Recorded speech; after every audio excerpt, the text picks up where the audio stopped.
Hello, friends. Welcome to another episode of the show. I'm Joe, and today, I have the great privilege of hosting a school superintendent who literally, no joke, folks, he grew up on School Street. Yep, I did. Yeah, Jeff Wright, superintendent of Sauk Prairie School District in the great state salute of Wisconsin. Welcome to the show, boss.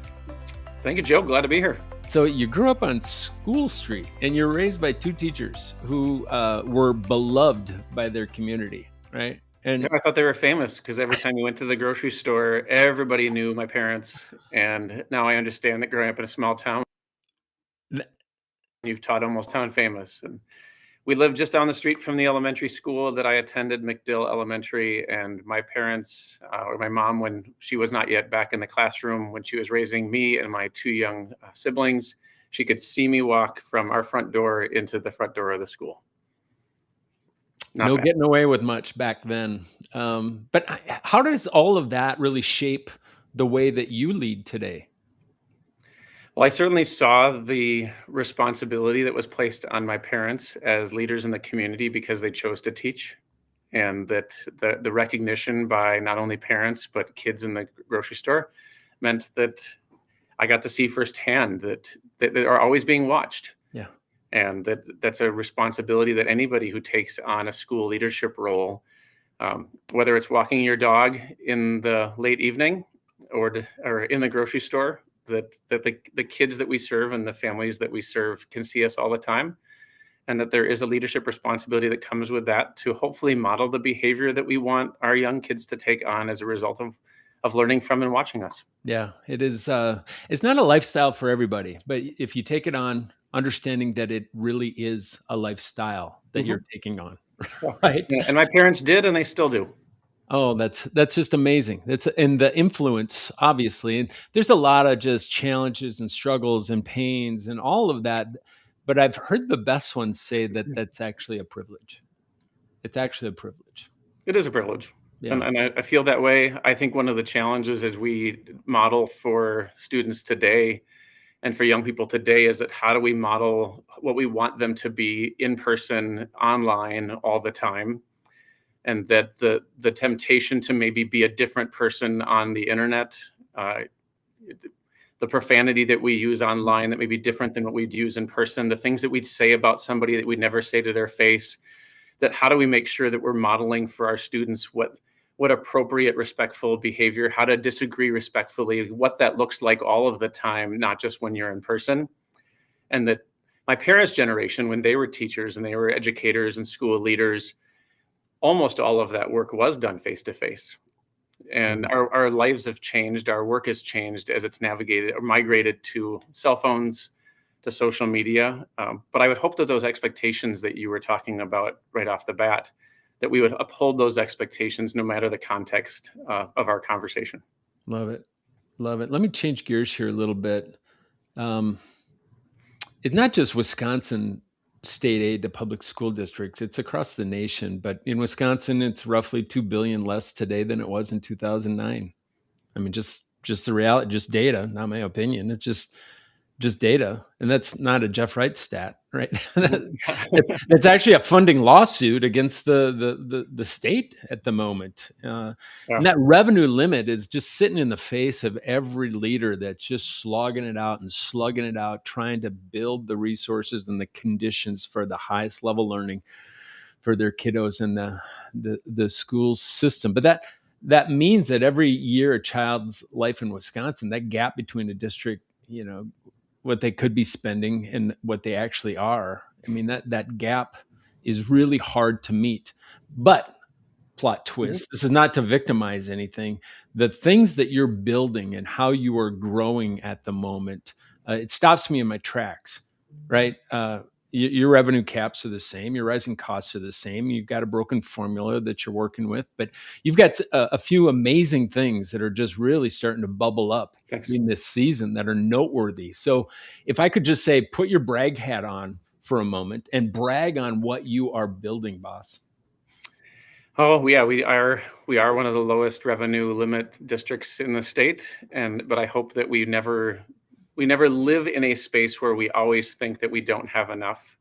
and that we dream as if we do, and that means bringing in community partners, looking for grants, trying to find other ways to address the needs that we see with our students, even while living under revenue limits that are really, really hard to navigate.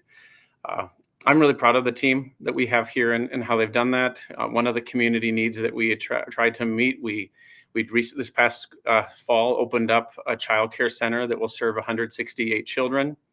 The building is owned by our local municipality. It's in a park, but it's operated by the school district. We were able to drive down costs that way and pass some of those savings on to our employees with family sustaining benefits doing these their children.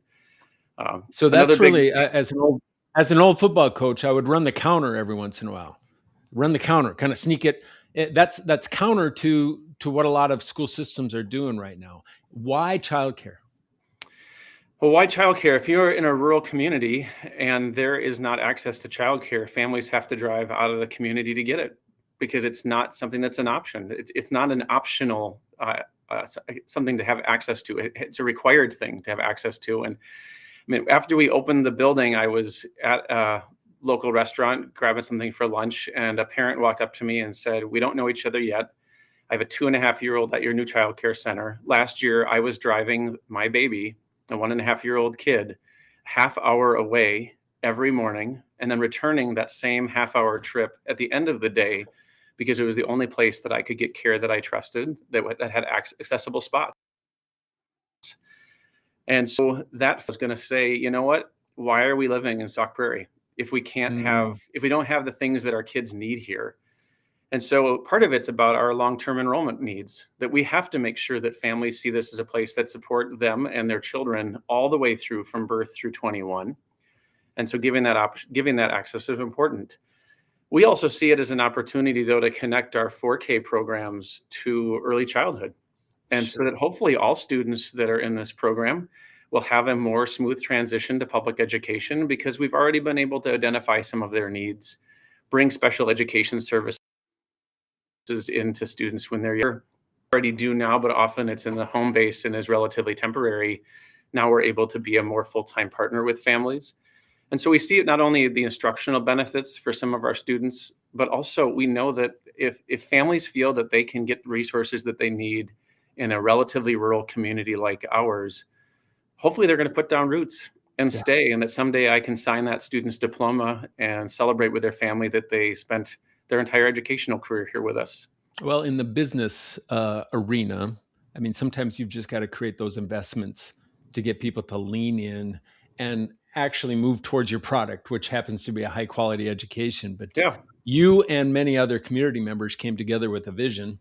How many years ago? How many years ago was that vision just beginning to come together? About 3.5 to 4 years ago is when we identified that access to housing that people could afford and access to quality regulated childcare were the two greatest needs that were not being met in the community.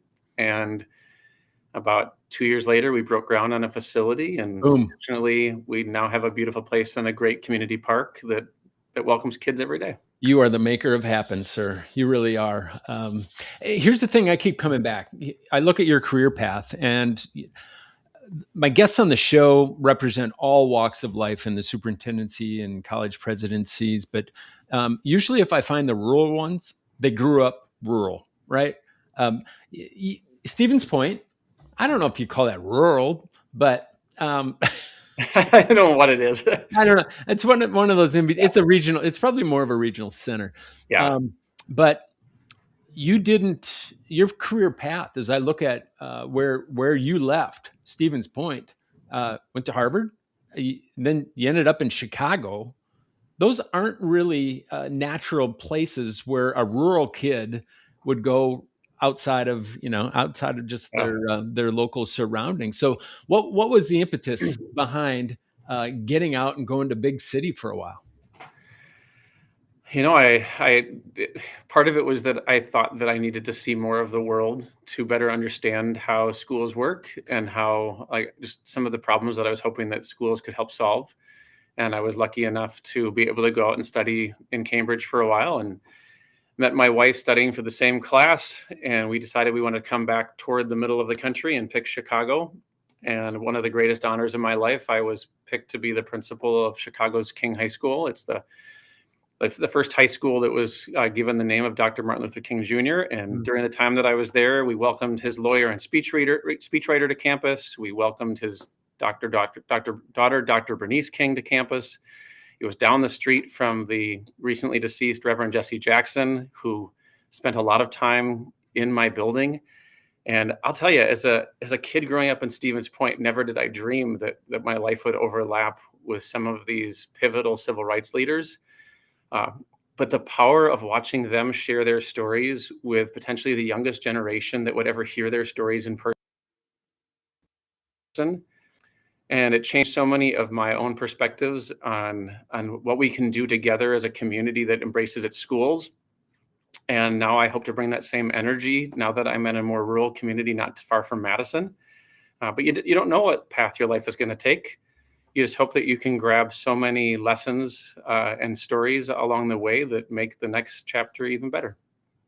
So my guess is the opportunities would be much more abundant outside of where you're at right now. So why rural? Why rural? Well, my wife grew up on a farm, and she really had to raise our kids. So that is certainly central to it. And so we left the city after 9 years and now raised children on a small farm, and they attend school in my district. They're 7th and 9th graders. But why rural? I think that there are some people who feel that they can only do like the hardest work in education if they go into a city. Mm-hmm. And maybe that's part of what drove me to want to be in Chicago for those 9 years. But rural poverty and some of the struggles of the complete inaccess to care and to resources is very real, both in a lot of our urban areas and in our rural areas in America. And really high quality schools are needed in every community. Like, we really want, no matter what zip code a kid is born into, we want them to have schools that are welcoming and that have programs that will help set the trajectory for the next step in their life. I am overwhelmed with the number of quality, like top shelf, like I would call it the standard superintendents I'm finding in rural America for that very same reason. It's a moral imperative that's just burning in their bones. So yeah, and I think that rural communities have been positively transformed by new immigrant communities that have come in, whether it's working in our farm economy, whether it's working in our case, some of the tourist economy too, and other manufacturing centers, and that the stereotypes of what the schools look like and their composition, maybe that were based on truths from decades ago, aren't the truth anymore. And so there are unique challenges in every rural pocket too, but also beautiful opportunities, and it's an exciting place to work. I'm going to toggle back over to the students for a moment. You've got more student apprentices in your system than any other high school across CISA 5. What's your secret sauce? And tell us a little bit about the whole apprentices program, how it connects well with your local businesses, and just some of the other accoutrements that go with the apprentice program. Yeah, youth apprenticeships require that students are taking classes that align to the work that they're doing on a job site, and they are paid at those job sites. And they are in incredibly diverse career areas, from a lot in agriculture in our community and advanced manufacturing, but you also have students that are doing apprenticeships in early health occupations work. Now that's working at the front desk at Culver Franchising. The Blue Roof restaurants are based right here in South Prairie. And so if you walk into that headquarters right now, the student that you'll see in the afternoon is one of our youth apprentices who has an interest in marketing and business. And so, yes, we have grown that program exponentially in the last decade. But I credit our business community. We had an advanced manufacturer in town that was concerned about what an apprentice actually could do, and was afraid that it would be somebody that could only watch because of the incredibly advanced equipment that this factory uses. And in working with the State Department of Workforce Development, this manufacturer learned that there were very few things that without their proper supervision and training that the students couldn't do. And these students started to transform that workplace. They were seeing things, both with technology and just how things were being run, that made the company more efficient and more effective and more profitable, that they got to credit to juniors and seniors in high school that were seeing their space for the first time with new eyes. And I credit that local manufacturer, McFarland's Manufacturing, for going out to other businesses in town saying, you have to do this. You have to open your doors to young people who want to learn about the world of work and are bringing their skills that they're learning in our high school into your space. And they will tell you, they'll be the first to tell you, if a student learns that the job that they have on that apprenticeship is one that they don't want, that is just as powerful and valuable as having a student come into their site and realize that, yes, I want to spend years working alongside these teammates. That both of those lessons are equally valuable and set that student up for long-term success, having learned that when they did. I can't tell you how we should just pause there and recycle what you just said, because how important that is just to the overall.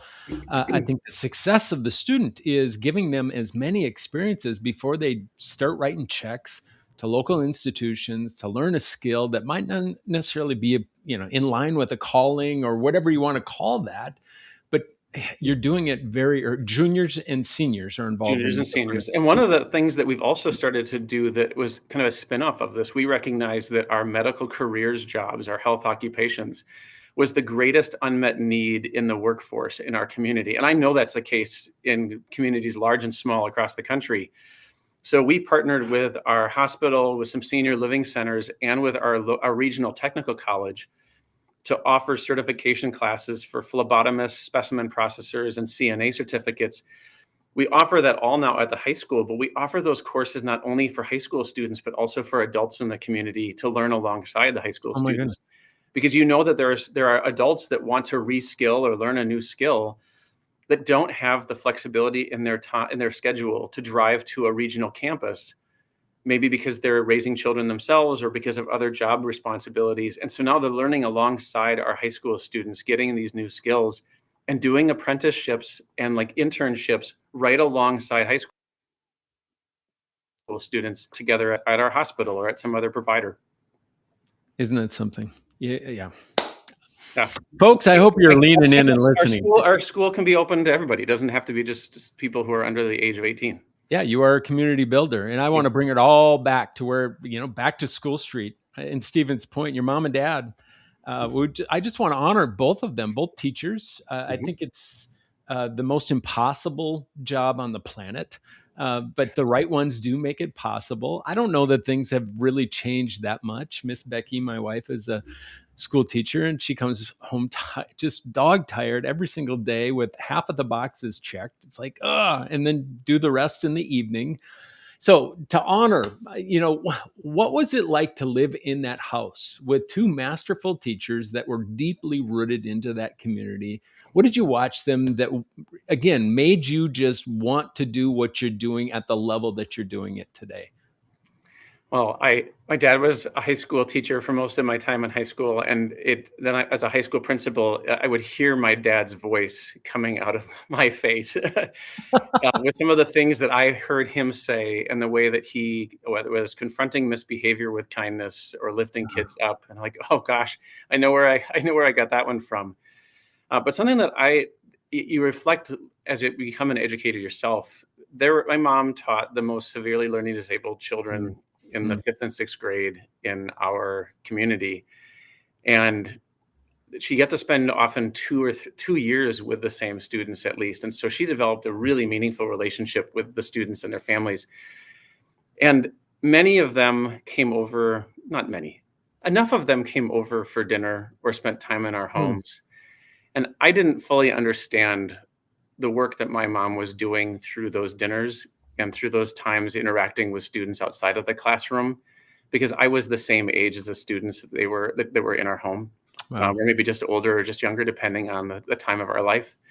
And so, like, looking back at the love that my mom and my dad gave to students in the decades that they were teachers, and now just understanding it as a parent myself or as an educator, and I don't think there's no way I could have comprehended what they were really doing and the the magic they were working through those relationships as a kid watching my parents in real time. Wow. Now, I'm slow to call things callings, but if you've got the right wiring needed for that office, if the things that fascinate you are largely a part of your job, right? And it's leveraged towards the better good of others, then I think we're inching towards that thing called a calling. And Mhm. I caught the gravitas of all of that. So let me wrap up. Let's just say it's 2035. Okay. The Vikings still haven't gotten into the playoffs. Now, Agreed. Wisconsin it probably has consolidated another 30 small districts. It's happening. It's happening way too often. The formula, state funding formula, still hasn't been fixed. Um, and maybe there's a young superintendent in a rural community somewhere trying to figure out if it's really worth keeping my dukes up to keep fighting. Right? Does what you have built and are building in Sauk Prairie kind of become the manual? Is it scalable? I think that we have focused as a district on how do we make sure that every student is growing and that we want every student to grow at least a year every year that they're with us. And I do think that the work that we have been doing by focusing on the individual growth needs of every kid is scalable. And it requires us as educators to ask really hard questions about how would you answer a parent's question if halfway through the year she asked you, will my daughter grow at least a year this year? And I think that for too long, maybe we knew what a standardized test score was, or we had some metrics, but we didn't always know what does it look like to grow in a welding class? What does it look like to grow in Mm, third grade reading? What does it look like to grow in middle school science? That to ask those questions, knowing that it's different for every single kid. You might have a third interesting. grader who's doing fifth grade math. She still needs to grow. You might Yes. have a student who is brilliant at math, but is just learning English for the first time. So I need to keep you growing in math, but also make sure that you're really growing in your English competency as you take on a second or a third language. I mean, that's the question that we've been focused on as a district. Mm, And that's been our guiding focus on how do we make sure that with the right challenge and the right support, every kid can grow at least a year every year. And I'm proud that, we were not there 7 years ago, yeah. but we have growth rates now that districts in the state. And I think that that is something that all districts can do and why all districts should focus on this is because if you sat down with a parent and you ask, what do you truly want for your kid? I think you want your kid to feel loved, feel welcomed and supported in a building. But you also want to make sure that they're growing. Yeah. No matter where they came in, that school is going to have the right level of challenge and support to keep them growing. And as long as we deliver on that promise, I think we're going to continue to have the support of our communities and have their willingness to get involved in whether it's hosting apprentices or coming in to volunteer to read or to stand up to their legislators when they get a chance to meet with them and say, you need to be investing in our public schools because I know our public schools are serving our kids really, Mm, really well. amen. And that the future of these small communities will be based on whether or not families want to move into them so that we can help partner with them to raise their kids. Dude, you are the standard. You can choose to accept that or not, but in many ways, I have a great team. you, there's I'm the very right lucky. I answer. have a great There's team the that right is, answer. and my leadership team has stayed with me for a long time in a career that's often faced with the burden of a lot of turnover, and that has made a real difference. So I'm Well, very lucky. just to keep you real, because many of the things you're doing are kind of superhuman. Um, I've got this lightning round. Okay, so, Alrighty. yeah, we keep people just like grounded and real. So let me ask you a few questions. Is there a quote, first of all, a quote that you live by? In my schoolwork, the quote that I live by is a Richard Elmore quote that something like, you have to rearrange the furniture in your head or in the head before you rearrange the furniture in the room. And our admin team talks and our teaching team talks about this a lot. Like, what are the things that as adults in the room, we need to reconfigure in our own learning before we try something new? And not just new furniture, but when we went from a regular traditional schedule to a trimester schedule at our high school, and knew we'd be teaching longer class periods, we needed to make sure that we had accepted the challenge of what a longer class period would look like to make sure that it was engaging for our students. That work in the head was more important than the work on the actual schedule. Morning person or a night owl? I love getting up early and exercising first thing. It makes me have a better day, and probably my colleagues appreciate me more because of having got some aggression and energy out. So I would say morning person. One decision, be careful with this one, that you'd make 10 times over again. Becoming the principal of King High School on the south side of Chicago. It was exhausting work, but it was one of the best professional decisions that I almost accidentally made in my life. There have been 3 principals in the school in the prior 12 months. And so I was the 4th in 12 months, but staying there for as long as I did, it was a professional decision I would make over and over again. Lots of personal decisions too, but that's a professional one. Yeah. Well, Wisconsin guy, you just mentioned Chicago, so I got to ask, Bears or Packers? Packers, 100%. My grandpa was in the Hall of Fame as one of the first $25 stockholders back when they kind of established the ownership structure. He was a union plumber and graduated from Green Bay West High. My mom graduated from there too, and I don't know if I'd be welcome back for Thanksgiving if I said Chicago Bears, even if I used to be a high school principal not too far from Soldier Field. It runs deep. It Hey, does. if best advice from you, if I decided to restore an old 1895 barn. Yeah, you're asking that because you know that I've been doing that on my own property. That's not hypothetical. I wish that we had found a way to preserve more of these old red barns that are being torn down more and more all the time. Time expensive than you hoped. My guess is there's some parallels to leadership built into every one of those little morsels. Yeah. Best lesson, Mr. Disney American Teacher Award winner. What did that award teach you? Well, that was like 25 years ago. Okay. But I think the lesson that I've taken in whenever I've had other colleagues be honored by awards now as a principal and a superintendent is that educators don't always know how to receive praise. And that part of it, I think, is because everybody does really hard and important work. And so calling out one person seems hard to ever accept. But I guess rush into the joy that your teammates have when you get to lift one person up for doing work that you do together, and to find ways to make it okay to say what you did this year was exceptional. And I want to pat you on the back, and I hope people publicly do too, and don't hide the fact that the work you do is so important, so life-changing, and that it's okay every once in a while to give yourself a gold star, or at least accept it when somebody from the outside says there's something special happening in that classroom. Boom. Okay, boss, if you weren't a superintendent, what would you be doing? Sleeping more. I'm talking your occupation. Professionally, I would love to be a school architect. I've had a chance to redesign our 60-year-old high school as part of my work here in Sauk Prairie and make it into a modern learning space. And I'm sitting in an office that's attached to a 4K through 2nd grade elementary school that we built 10 years ago, and designing spaces that don't limit instruction. And so it's pedagogy and desire and needing what do the kids need, right, that determines what we teach and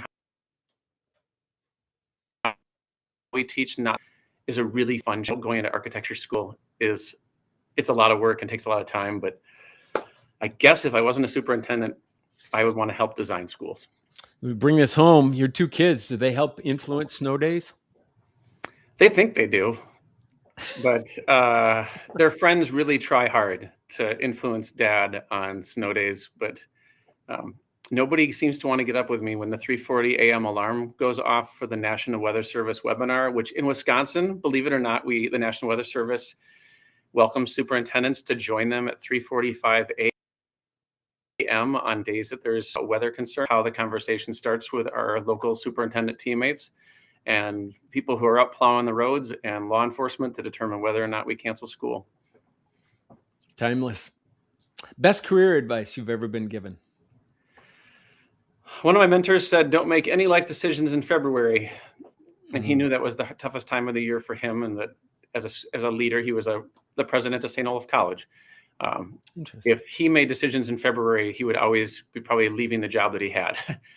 And I think that we all have those times of the year that we know are the roughest. And so we have to give ourselves grace during that time not to make life decisions, and instead save those big decisions for the time that we know that we are our best selves, and that we've found peace with the work that we're doing. My guess is you're probably making some pretty good decisions right now. So last question. It's sunny and 70 degrees. The spring is, the robins are singing. All right, last question. So 15-year-old Jeff living on School Street, okay? What would that Jeff think of the Jeff that you are today? I think that personally, I mean, I spend a ton of time with my kids, and I'm grateful that they're sharing space with me in the district, and that they're okay with me walking into their cafeterias, and that my daughter in particular always rushes up and gives me a hug and makes sure that everybody in the room knows that her dad is the superintendent, but they already know that.